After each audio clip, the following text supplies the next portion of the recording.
মানুষের মতো এই গাছগুলো দিন দিন পরিবর্তন হয়, এই ফুলগুলো দিন দিন পরিবর্তন হয়। মানুষ যখন শিশু থেকে কৈশোর, কৈশোর থেকে যৌবন, যৌবন থেকে মেজো, মেজো থেকে বার্ধক্য, এভাবে চলতে থাকে। ঠিক এই ফুলগুলোর অবস্থাও তাই। কারণ আমি এদের যত্ন করে আমি এটা বুঝতে পারছি। এই দেখুন, প্রথমে এই ফুলটা এভাবে ফুটেছে, এখনও ফোটেনি কিন্তু সবেমাত্র ফুটবে। তার মানে এটা সবেমাত্র জন্ম নেবে।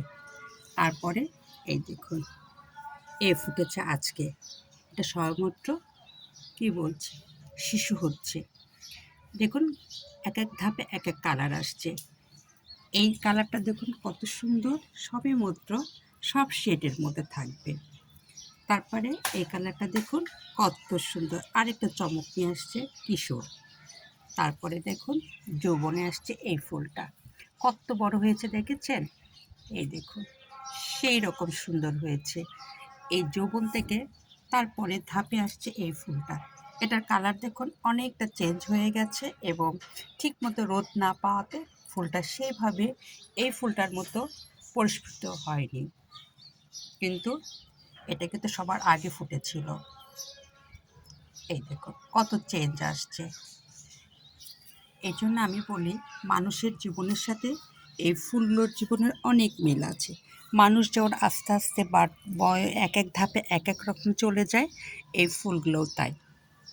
এই দেখুন কত সুন্দর এরা ফুল ফুটছে, কিন্তু এরা কিন্তু একসময় কী হবে, বার্ধক্যে চলে যাবে।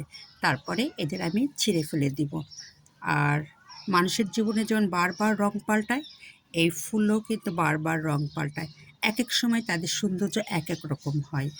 তা আপনি যদি একটু চিন্তা করেন বা ফুলের সঙ্গে যদি থাকেন, তাহলে বুঝবেন যে এদের কলিতে কেমন থাকে, ফুটলে কেমন হয়, বড় হলে কেমন হয় এবং দিন শেষে তারা কোন আকার ধারণ করে। এটা দেখুন দিন শেষে একেবারেই ফুলটা আস্তে আস্তে ঝিমে যাচ্ছে। তার মানে একে এখন বাতিল করতে হবে। আমি আর ১-২ দিন পরে ওটাকে কেটে ফেলবো, কিন্তু এটা এখনও সুন্দর আছে।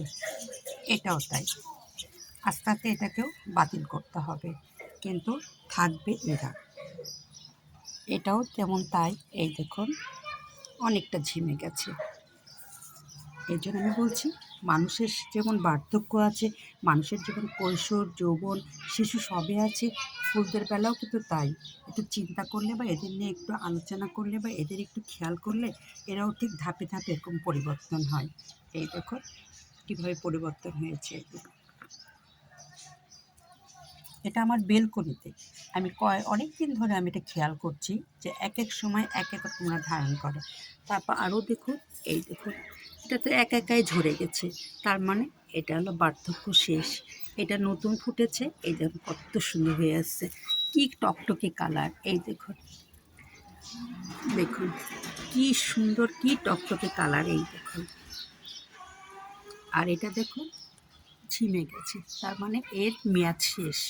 এ এখন বার্ধক্যে চলে আসছে, একে এখন বিদায় দিতে হবে, কেটে ফেলতে হবে। ওই দেন পাশেরটাও তাই।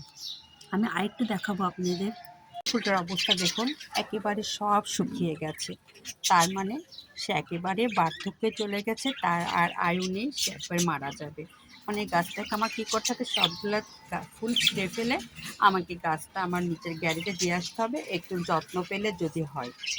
এই দেখুন, এই ফুলটা দেখুন, এটা যখন নতুন কালের ছিল তখন সেই ধরনের চকচকা ছিল, এত সুন্দর কালার ছিল, কিন্তু ফুলটা আস্তে আস্তে কালার চেঞ্জ হচ্ছে, আস্তে আস্তে গোলাপির দিকে ধারণ করছে। তার মানে ডিপ থেকে লাইট হয়ে যাচ্ছে। তার মানে এও এক সময় ঠিক বার্ধক্যে চলে যাবে। এই জন্য আমি বললাম, আমাদের জীবনের সাথে সাথে প্রকৃতির সব কিছুরই মিল আছে। আমাদেরও জন্য বার্ধক্য আছে, আমাদেরও জন্য নতুন পুরাতন আছে, এদের বেলাও তাই। একটু চিন্তা করলেই বুঝতে পারবেন। এটাও দেখি সবেমাত্র আজকে ফুটেছে, এই দেখুন কত সুন্দর। আর এই দেখুন সেটা কত কালার চেঞ্জ হয়ে গেছে, দেখেছেন? তার মানে ওর বিদায়ের পালা। আমি এভাবে একটু এক্সাম্পল দিলাম। যদি আমার ভুল থাকে কথার মধ্যে, অবশ্যই সবাই ক্ষমার দৃষ্টিতে দেখবেন।